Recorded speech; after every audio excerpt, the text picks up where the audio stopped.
وبك نستعين الصلاة والسلام بتحية والإكرام على أشرف الأنبياء والمرسلين وأولاده الطيبين الطاهرين المعصومين ولعن الله تعالى على أعدائهم أجمعين أما بعد فقد قال حق سبحانه تعالى في كتابه المجيد بسم الله الرحمن الرحيم وَإِذْ جَعَلْنَا الْبَيْتَ مُصَابَةً لِلنَّاسِ وَأَمْنًا بُلَندَ صلوات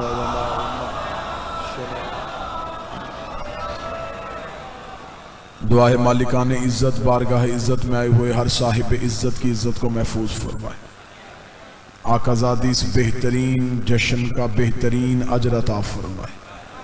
جو احباب امیر المومنین کی خوشی میں خوش ہیں، میرا مالک سوائے غم مظلوم میں کربلا کے دنیا کا کوئی غم نہ دکھائے۔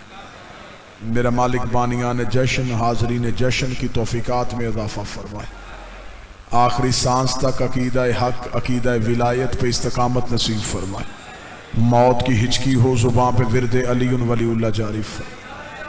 دعائیں قبولیت تک پہنچائیں، سہارا درود کا لیں، بلند آواز سے صلوات پڑھیں۔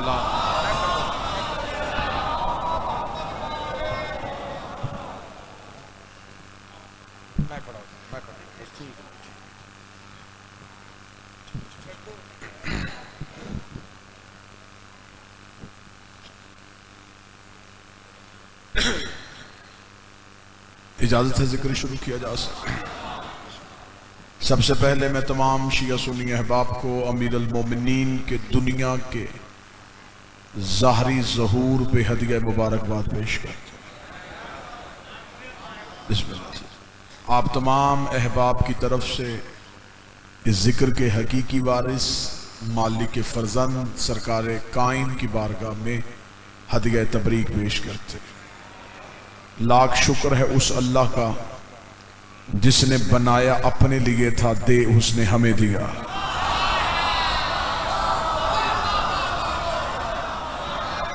آقا زادی بسم اللہ۔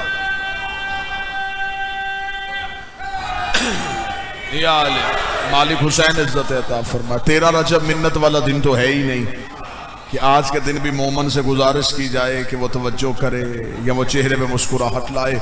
آج نہ بھی بولو، صرف مسکرانے پہ جنت واجب ہو جاتا ہے۔ آج بولنے پہ نہیں، آج مسکرانے پہ جنت واجب ہو جاتی ہے۔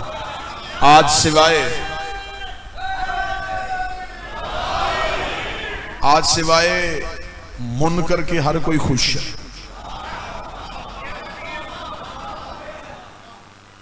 آج اتنا خوش ہے کہ کعبہ کے خوشی سے کھل اٹھا ہے۔ میں نے کہا لاکھ شکر ہے اس اللہ کا جس نے بنایا اپنے لیے تھا، دے اس نے ہمیں دیا۔ سطر اگلی کہوں گا اور آپ کے چہروں پہ مودت نور ولایت چمک اٹھے گا۔ کتنی خوش قسمت قوم ہے یہ جس کا پہلا بھی کعبے میں آیا، ہائے ہائے، آخری بھی کعبے میں آئے گا۔ پہلا کعبے کے اندر آیا ہے، آخری کعبے کی چھت پہ آئے گا۔ ہمیں فخر ہے ہم نے اپنا پیر کسی مندر سے نہیں لیا، اللہ کے گھر سے لیا ہے۔ ہم نے کسی بت پرست کو پیشوا نہیں بنایا، ہم نے کعبے کے مالک کو اپنا رہبر چنا ہے، ہم نے کعبے کے مالک کو اپنا پیشوا چنا ہے۔ ہم نے پہلا بھی اللہ کے گھر سے لیا تھا، ہم نے آخری بھی اللہ کے گھر سے لینا ہے۔ زمانہ صرف میرے پیر کے حسد پہ، میرے رہبر کی جلن میں لوگوں نے اپنی مرضی کے امام بھی بنا لیے، لوگوں نے اپنی مرضی کے پیر بھی بنا لیے۔ پھر دھماکوں سے علی مٹانے کی کوشش کی گئی، دھمکیوں سے علی مٹانے کی کوشش کی گئی، فتووں سے علی مٹانے کی کوشش کی گئی، روایتوں سے علی مٹانے کی کوشش کی گئی۔ علی مولویوں سے نہیں مٹتا، علی مفتیوں سے نہیں مٹتا۔ اگر علی کا نام مٹانا چاہتے غیرت کر، دو کام کر، علی خود بخود مٹ جائے گا۔ ایک کعبہ گرا، ایک مسجد گرا، جب تک کعبہ رہے گا علی کا آنا یاد آئے گا، جب تک مسجد رہے گی علی کا جانا ہے۔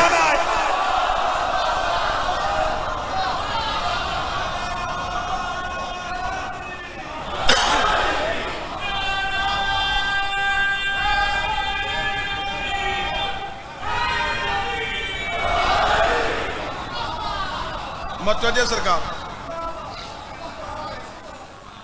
ہمیں فخر ہے کہ ہم اپنے اس امام کا جشن منا رہے ہیں جس پہ ہمیں کوئی شرمندگی نہیں۔ لیکن ذہنوں کی زمین زرخیز ہو گئی، جنہوں نے آنا تھا وہ آ گئے، آپ کی توجہات مکمل ہو گئیں۔ اب کرتے ہیں جشن کا باقاعدہ آغاز۔ میں نے جشن امیر المومنین قرآن سے پڑھنے کے لیے اللہ کے قرآن سے آیت پڑھی۔ پیر ہونا بھی ایسا چاہیے کہ بندہ قرآن سے ذکر شروع کر سکے، امام ہونا بھی ایسا چاہیے کہ اس کا ذکر قرآن سے شروع۔ میں نے اللہ کے قرآن سے ایک ایسی آیت پڑھی ہے جو 13 رجب کی رونق کو دوبالا کرے گی۔ صرف مخلوق جشن نہیں منا رہی، خالق بھی خوش ہے۔ خالق نے اپنی خوشی کا اظہار قرآن میں سورہ مبارکہ البقرہ کی آیت نمبر 125 پہ کیا ہے۔ مجھے اپنی مذہب کے نوجوان بزرگوں پہ اتنا اعتماد اور اتنا یقین ہے کہ یہ قوم مجلسوں میں بیٹھ بیٹھ کے ذکر علی سن سن کے ماؤں کی گود سے لے کے آج کے اس لمحے تک تم نے اتنا علی سن لیا ہے، تمہیں خطیب یا ذاکر کی ضرورت نہیں ہوتی، تمہارے ذہنوں کے اندر معرفت کے دریا موجے مار رہے ہوتے ہیں، ہم نے صرف اشارہ کرنا ہوتا ہے اور تم نے منزل تک پرواز کو لے جانا ہوتا ہے۔ میں صرف قرآن کی آیت پڑھوں گا اور آپ کے چہروں پہ مجھے لکھا ہوا جشن نظر آئے گا۔ میں صرف قرآن کی آیت کا ترجمہ پڑھوں گا اور چہروں پہ جشن نظر آئے گا۔ خدا قرآن میں کہتا ہے وَإِذْ جَعَلْنَا الْبَيْتَ مُصَابَةً لِلنَّاسِ، میرا حبیب یاد کر اس وقت کو جب ہم نے کعبے کو ثواب کے قابل بنایا تھا۔ جو ہاتھ اٹھا ہے جو علی کا نوکر ہے، میرا حبیب یاد کر، یاد کرو اس وقت کو جب ہم نے کعبہ کو ثواب کے قابل بنایا۔ پہلے دن سے کعبہ ثواب کے قابل نہیں تھا، اس میں بت بھی رہے ہیں۔ خدا کہہ رہا یاد کرو اس وقت کو جب ہم نے اس کعبے کو ثواب کے قابل بنایا، اسے امن والا گھر بنا دیا۔ یہ کعبہ تھا لیکن سجدہ نہیں تھا۔ اس کعبے کو سجدہ کعبے کی دیواروں کی وجہ سے نہیں ہوا، اس کعبے کو سجدہ کعبے کے قد کی وجہ سے نہیں ہوا، اس کعبے کو سجدہ کعبے کی اینٹوں کی وجہ سے نہیں ہوا۔ زبان کٹواؤں گا، دوبارہ کبھی منبر پہ آنے کی جرت بھی نہ کروں گا کہ کتاب سے ثابت نہ کر سکوں۔ امام سے بندے نے پوچھا تھا مولا یہ کعبہ ثواب کے قابل کب بنا تھا؟ فرمایا جب 13 رجب کعبے میں علی کی روح اتر آئی، جب 13 رجب کو کعبے میں علی آ گیا۔ قیمت مکان کی مالک کی وجہ سے ہوتی، اس نے بنوایا کیوں تھا؟ آج کسی سے پوچھو کعبہ کس کا گھر ہے؟ رہتا تو ہے نہیں، یا تو مجھے رہتا ہوا اللہ دکھاؤ، پھر میں بھی مانوں کہ یہ کعبہ اللہ کا گھر ہے، نہ وہ رہتا ہے نہ وہ آتا ہے نہ وہ اترتا ہے، پھر کعبہ کو اللہ کا گھر کیوں کہا؟ میرے سامنے شیعہ سنی مہربان تشریف فرما 13 رجب کو علی کی ماں اپنے گھر سے نکل کے کعبہ کے قریب آئی تھی۔ 14 رجب بی بی کعبہ میں رکی، 15 رجب بی بی کعبہ میں رکی، 13 رجب پورا دن بی بی کعبہ میں رکی، 3 دن بی بی کعبہ میں رکی۔ علم عباس کو ضامن بنا کے کہتا مذہب تو چھوڑ نہیں سکتا، ہاں اس بندے کی نوکری کروں گا جو مجھے کسی پھٹی سے پھٹی کتاب کی جھوٹی سے جھوٹی روایت دکھائے کہ ان 3 دن 3 راتوں میں ایک دن بھی ابو طالب اپنی زوجہ کو ڈھونڈنے کے لیے نکلے ہوں۔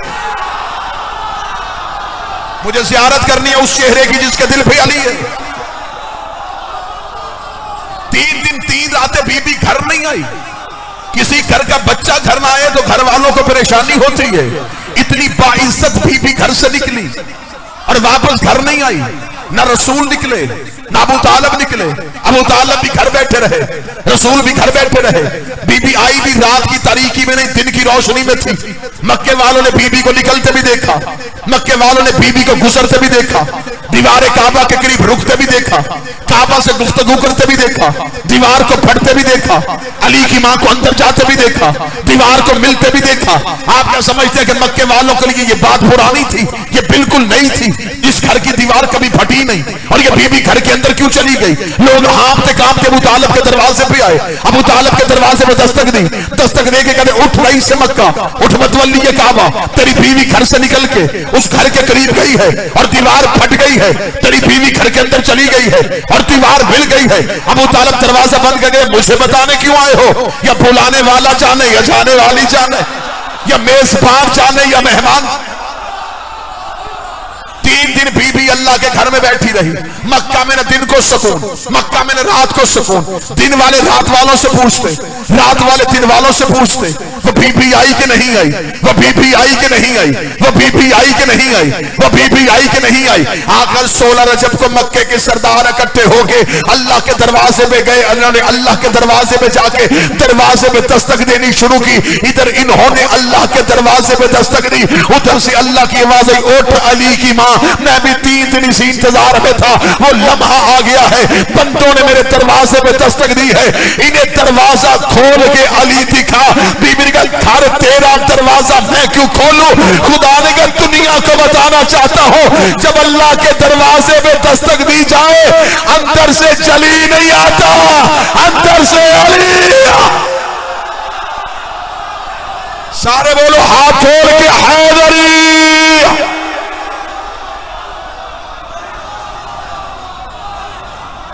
مولا حسین عزت عطا فرمائے.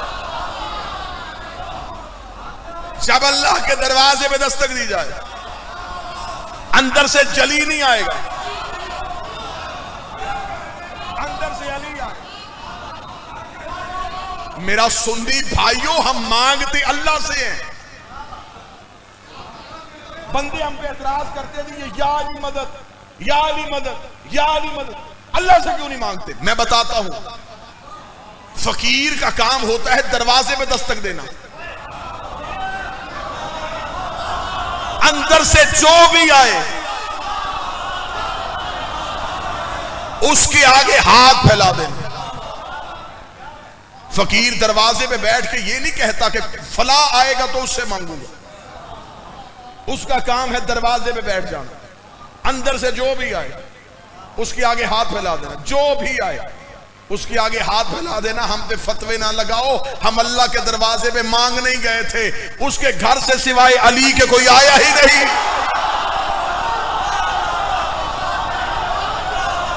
یا تو مجھے اللہ کے گھر سے کوئی نکلتا دکھا. اللہ کے گھر سے آیا ہے تو صرف شیعوں کا پیر آیا ہے.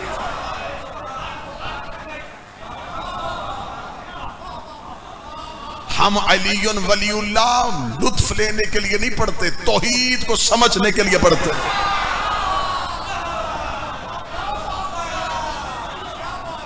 آج بندے اعتراض کرتے تیرا جب کوئی بات یہ شیعوں نے باتیں بنائی ہیں، ان سے کوئی بندہ نہیں پوچھتا یہ کیسے ہو سکتا ہے کہ علی کی ماں دیوار کے قریب آئے اور دیوار پھٹ جائے. دیوار کیوں پھٹی؟ بی بی دروازے سے کیوں نہیں گئی؟ دروازے سے آ سکتی تھی. خانہ کعبہ کے تالے کی چابی بی بی کے گھر پڑی تھی. کلید بردار کعبہ یہ تھے، متولی کعبہ یہ تھے.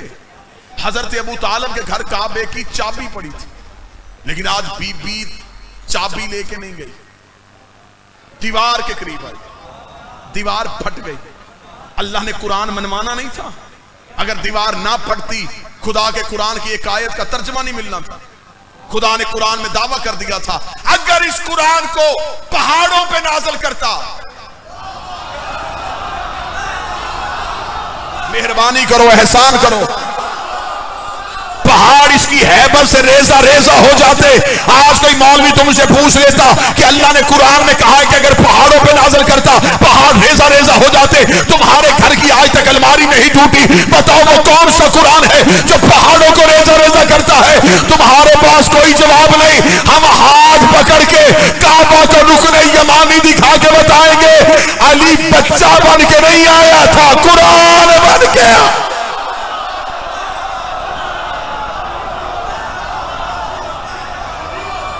جو اتنا ہے وہ قرآن ہے.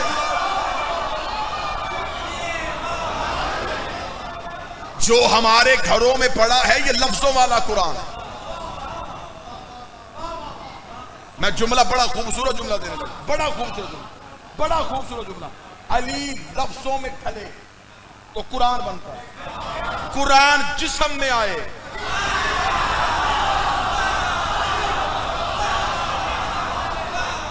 تو علی بنتا ہے.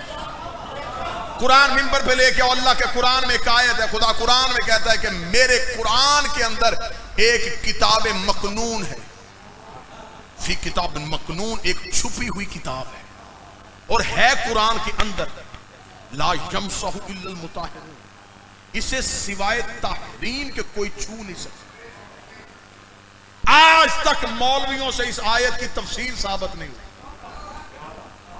خدا نے کہا کہ میرے قرآن کے اندر پھر ایک کتاب ہے جو چھپی ہوئی ہے، جسے سوائے طاہرین کے کوئی چھو نہیں سکتا۔ مولوی اس کتاب کو کہاں سے ڈھونڈتے؟ انہیں تو ابھی الف لام میم نہیں ملی۔ ہر معرفت والے بندے کو میرا منبر سے سلام، قرآن کے اندر ایک چھپی ہوئی کتاب ہے۔ دو صحابی مدینے میں مسجد میں بیٹھ کے اس آیت کی تفسیر ڈھونڈ رہے تھے، یا قریب سے سلمان گزرے، ان میں سے ایک نے کہا اس سے بلاؤ، یہ علی کا شاگرد ہے، اس سے پوچھتے ہیں کہ اس آیت کی تفسیر کیا ہے۔ ایک صحابی نے کہا سلمان، قرآن میں ہے کہ اس قرآن کے اندر ایک کتاب چھپی ہے، بتا سکتا ہے کہ وہ کون سی کتاب ہے؟ سلمان رکے اور چہرہ ان کی طرف کر کے کہا تفسیر بتاؤں یا دکھاؤں؟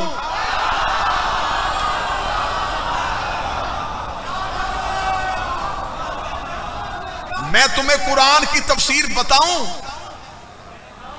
یا دکھاؤں؟ ان میں سے ایک بولا، اس نے کہا دکھائے گا کیسے؟ فرمایا تمہیں سامنے نظر آئے گا۔ انہوں نے کہا بھی قرآن کھولے گا، قرآن میں سے انگلی رکھے گا اور کہے گا یہ ہے وہ آیت جسے اللہ نے کتاب مکنون کہا ہے، یہ ہے وہ رکوع جسے اللہ نے قرآن مکنون کہا ہے، یہ ہے وہ سورت۔ سلمان نے قرآن نہیں کھولا، سلمان نے دونوں کی کلائی پکڑی، گلی میں چلتا ہوا، آؤ تمہیں کتاب دکھاؤں، آؤ تمہیں کتاب دکھاؤں، آؤ تمہیں کتاب دکھاؤں، آؤ تمہیں کتاب دکھاؤں۔ زندگی میں سوچنے والے بندے کے سامنے میں نے خطاب کیا ہی نہیں ہے، عشق علی کے بیٹوں سے مانگا، عشق والے بندوں کو معرفت سنانے کے لیے آیا ہوں۔ سلمان ہاتھ پکڑ کے چلتے چلتے زہرا کے دروازے پہنچے، زہرا کی دہلیز پہ ہاتھ لگا، یہ ہے وہ کتاب مکنون، یہ ہے وہ کتاب مکنون، اس گھر کے اندر وہ قرآن رہتا ہے، اس گھر کے اندر وہ قرآن رہتا ہے۔ انہوں نے کہا سلمان بوڑھا ہو گیا، تجھے ہی نہیں پتا اس گھر کے اندر قرآن کیسے ہے؟ سلمان نے کہا مجھے بتاؤ قرآن میں کیا ہوتا ہے؟ انہوں نے کہا آیتیں ہوتی ہیں۔ سلمان نے کہا ابھی دروازہ کھلے گا، میں تمہیں آیتیں چلتی ہوئی دکھاؤں۔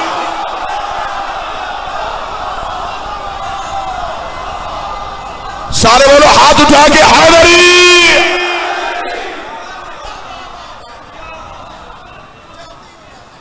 میں تمہیں چلتی ہوئی آیت دوں۔ درود سارے حضرات مل کے بلند آواز سے بولو۔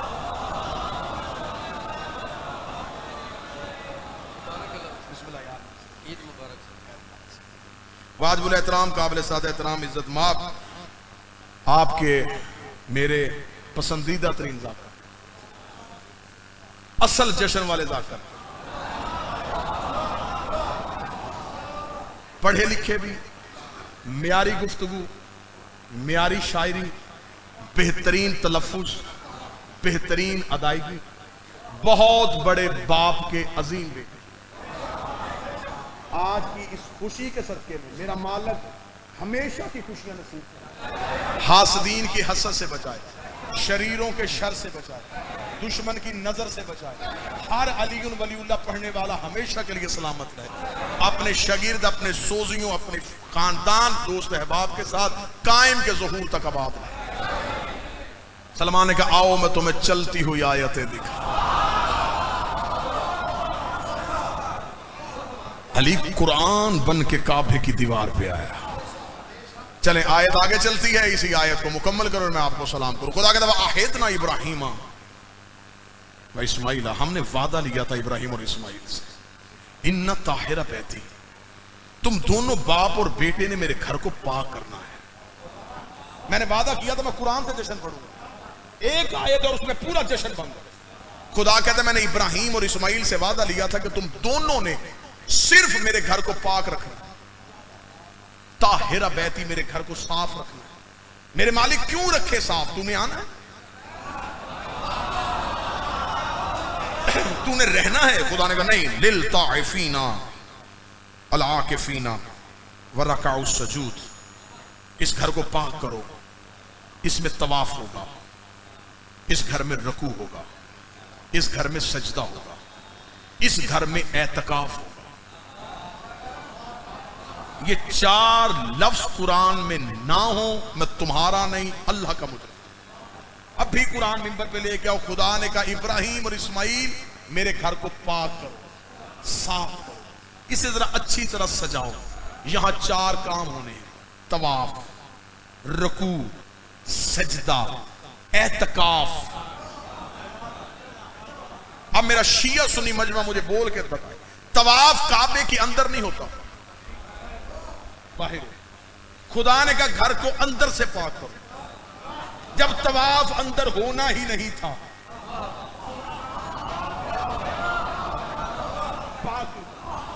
آگے چلتے میرے مالک کوئی اور کام، فرمایا رکوع ہونا۔ میرے مالک رکوع بھی کعبے کے اندر نہیں ہونا، باہر ہونا، فرمایا اندر سے صاف کرو۔ تیسرا کام فرمایا سجدہ ہوگا، سجدہ بھی کعبے کے اندر نہیں ہوتا، کعبے کو ہوتا ہے۔ چوتھا کام خدا نے کہا میرے گھر میں اعتکاف ہونا ہے، اعتکاف کعبے کے باہر نہیں ہوتا، اندر ہوتا ہے۔ اس کا مطلب ابراہیم اور اسماعیل کو نبوت اسی بات پہ ملی تھی، تم نے اس گھر کو اتنا پاک کر دینا ہے کہ اس میں کسی نے 3 دن رہنے کے لیے آنا۔ میں اس بندے کے ہاتھ پہ بیعت کروں گا جو مجھے اللہ کے گھر میں کسی کو رکتا ہوا دکھائے کہ کبھی ابراہیم اللہ کے گھر میں رکا ہو، کبھی اسماعیل اللہ کے گھر میں رکا ہو، کبھی کوئی نبی اللہ کے گھر میں رکا ہو، بلکہ اس نے تو نبیوں کی ماں کو اپنے گھر سے نکال دیا تھا۔ پھر میرے مالک تیرے گھر میں اعتکاف، اور خدا نے یہ نہیں کہا تھا کہ میرے گھر میں رہائش ہوگی، خدا نے کہا میرے گھر میں اعتکاف ہوگا۔ قرآن کی آیت سے بندوں کو تیرا رجب نظر نہ آئے تو میں نے علی کے دروازے سے بھیک مانگی کیوں ہے؟ خدا نے کہا میرے گھر میں اعتکاف ہونا ہے۔ اعتکاف کا زیادہ سے زیادہ دورانیہ 10 دن ہوتا ہے، کم از کم دورانیہ 3 دن ہوتا ہے۔ بی بی 13 رجب کو آئی تھی، 16 رجب کو گئی ہے، اور خدا نے کہا صاف کرو میرے گھر میں اعتکاف ہونا ہے۔ مرضی کے مولوی کے سر پہ قرآن رکھ، مرد اعتکاف بیٹھے گا تو مسجد میں بیٹھے گا، عورت اعتکاف بیٹھے گی تو گھر میں بیٹھے گی۔ علی کی ماں اللہ کے گھر میں بیٹھی، خدا نے کہا میرے گھر میں اعتکاف ہوا۔ اب بتا اللہ کا گھر سمجھ کے بیٹھی تھی یا علی کا گھر سمجھ؟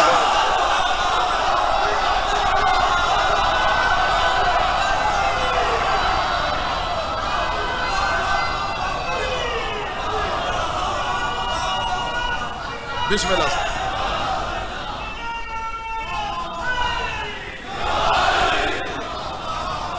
مولا حسین بی بی رکی،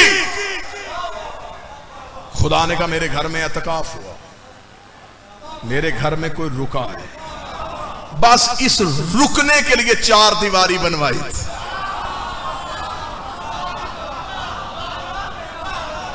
کعبہ بنا ہی علی کے آنے کے لیے تھا۔ نماز کدھر منہ کر کے پڑھتے ہو؟ کعبے کی طرف۔ نمازوں کا مرکز کعبہ ہے، کعبے کا مرکز علی ہے۔ کعبے کی عبادت علی کے بغیر نہیں ہوتی، تیری عبادت علی کے بغیر کیسے؟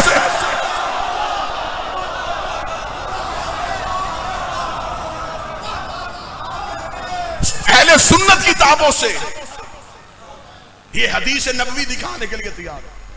جب رسول نے فتح مکہ پہ خانہ کعبہ پہنچے تو فرمایا بلال اذان دے۔ بلال خانہ کعبہ کی چھت پہ چلے گئے۔ سنی کتابوں میں لکھا، ایک انگریزوں نے ایک فلم بنائی تھی میسج، اس میں یہ پورا سین انہوں نے ایکسپلین کیا۔ اوپر چڑھ گیا بلال اور اب رش میں نبی کو ڈھونڈ رہا ہے۔ اندر کے حالات جانے والے نبی نے کہا بلال کیا ہوا؟ فرمایا یا رسول اللہ زمین پہ اذان دیتا تھا،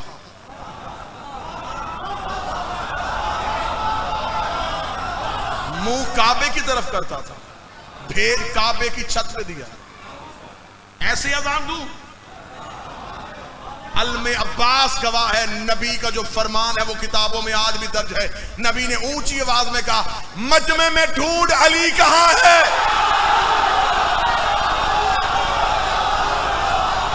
بندے اکٹھے ہو کے نبی کے پاس آئے، انہوں نے کہا یا رسول اللہ تو نے بلال کا چہرہ علی کی طرف کیوں کیا؟ نبی نے وہی پہ حدیث پڑھ دی، فرمائی یا علی انت مثل الکعبہ، اے علی تیری مثال میری امت میں کعبے کی ہے. کتنا بدبخت ہے وہ نمازی جس کی نماز میں کعبہ ہی نہیں ہے.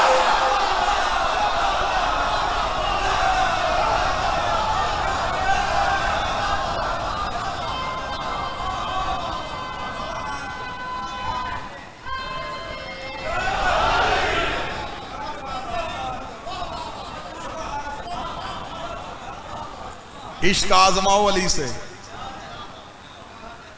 اس نے تو کرم کر دیا، اس نے اپنی ولایت ہمیں دے دی. اب امتحان ہمارا. جس بندے نے علی، بس آخری جملے کہہ کے میں قبلہ قاضی صاحب کے حوالے میں پر کرنا، ہمیں جو اس نے علی کی ولایت دی ہے یہ اس نے ہمیں روز اول دے دی تھی. اور مہربانی کرو دنیا میں لوگوں کی منتیں نہ کیا کرو علی اللہ پڑھنے کے لیے. جنہوں نے پڑھنا تھا وہ اللہ نے چن لیے.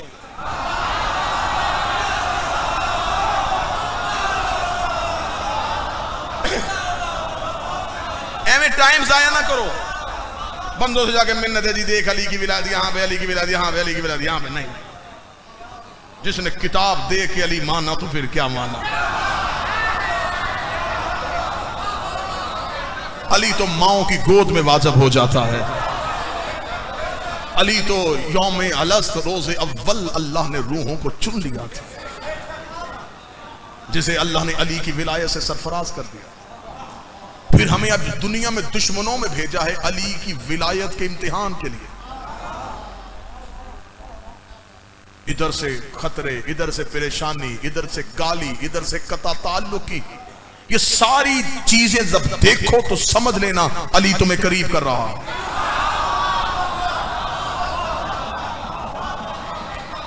ولایت آ گئی ہے. ہم دن میں 5 دفعہ اللہ کی بارگاہ میں جا کے صرف اس سے ایک ہی دعا کرتے، اہدنا الصراط المستقیم. ہمیں علی کی ولایت میں قائم رکھ. ایسا نہ ہو کہ کوئی اتنا بڑا امتحان آ جائے کہ ہم سے استقامت نہ رہے، ہمارے ہاتھوں سے علی چھوٹ جائے، ہم علی سے ایک لمحے کے لیے پیچھے ہو جائیں. امتحان دینا علی نہ دینا. دنیا میں امتحان آئیں، آزمائشیں آئیں، مصیبتیں آئیں، مشکلات آئیں، تکلیفیں آئیں، دکھ آئیں، سمجھنا کہ علی تمہیں قریب کر. آسانیاں آئیں، تعلقات اچھے ہو جائیں، بادشاہت مل جائے، خزانوں کے منہ کھل جائیں، سمجھنا علی تمہیں دور کر. جتنی مصیبتیں زیادہ آئیں گی اتنا علی کی ولایت کا امتحان دینے کا لطف ہے. میں ایک جملہ کہہ کے ممبر چھوڑتا ہوں صرف عقیدوں کو بہتر کرنے کے لیے. جناب میثم تمار جب گئے تھے دشمن کے دربار میں، میثم تمار کے پاس ایسے ایسے اللہ کے راز تھے. میثم چاہتا تو دربار سے غائب ہو سکتا تھا، میثم چاہتا تو گرفتار ہی نہ ہوتا، میثم چاہتا اشارہ کرتا کڑیاں توڑ دیتا. کیا یہ سب کچھ علی کا نوکر نہیں کر سکتا؟ کر سکتا تھا، پھر دربار میں کیوں آیا؟ تاکہ یہ ظلم کرے میں اپنی محبت آزماؤں.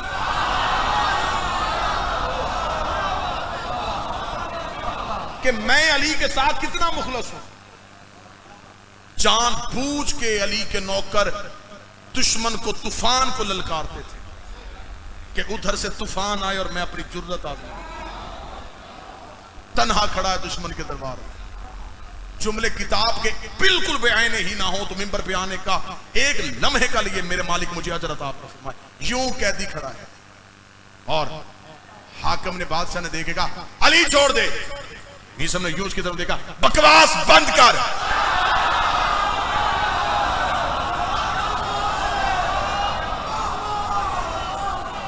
یہ جملہ کتاب میں نہ ہو، میں مجرم ہوں. آپ جان بوجھ کے اسے اشتعال دلوایا، جان بوجھ کے اسے غصہ دلوایا. یہ غصے میں آئے، یہ میری سزا سخت کرے. مجھے علی کی محبت میں لٹنے میں مزہ آیا. کہ بکواس بند کر. اسے اپنی توہین محسوس ہوئی کہ دربار میرا، سپاہی لشکر میرے دربار میں کھڑا ہو کہہ رہا ہے مجھے بکواس بند کرو. کہ شکنجا چڑھاؤ اسے.